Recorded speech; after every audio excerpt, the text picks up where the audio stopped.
নমস্কার, Assam prime network থেকে আমি ইন্দ্রাণী আপনাদের স্বাগত জানাচ্ছি।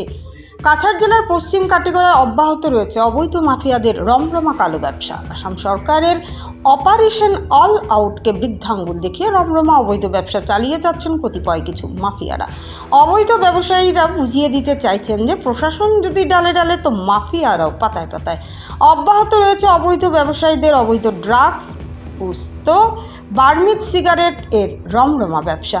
আজ দুপুর 12টা নাগাদ দিগরখাল টোলগেটে গুমরা পুলিশের এক নিয়মিত কর্তব্যরত টিম নাকা চেকিং করার সময় কোনো এক গুপ্ত খবরের ভিত্তিতে মেঘালয় অভিমুখী এক প্যাসেঞ্জার সুমো গাড়িতে তল্লাশি করার সময় প্রায় 9 বস্তা পোস্ত উদ্ধার করেন।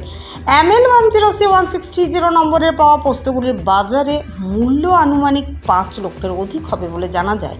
সঙ্গে আটক করা হয় গাড়ির চালক, কাটিগড়া দুধপুরে পার্ট 1 এর বাসিন্দা ফারুক হোসেন চৌধুরীকে, যার পিতার নাম ইসলাম উদ্দিন চৌধুরী। এখন প্রশ্ন হচ্ছে, এই পোস্তগুলো ভারতবর্ষের সীমিত কিছু রাজ্যের মাঝে চাষ করা হয়, কিন্তু বরাক ভ্যালির এতগুলো ন্যাকা পুলিশ চেকগেট থাকার পরও কীভাবে এগুলো বহির্রাজ্য এবং বহির্দেশ থেকে নিয়ে আসা হয়? পরবর্তীতে আরও বিস্তারিত দেখতে চোখ রাখুন আসাম প্রাইম নেটওয়ার্কের পর্দায়।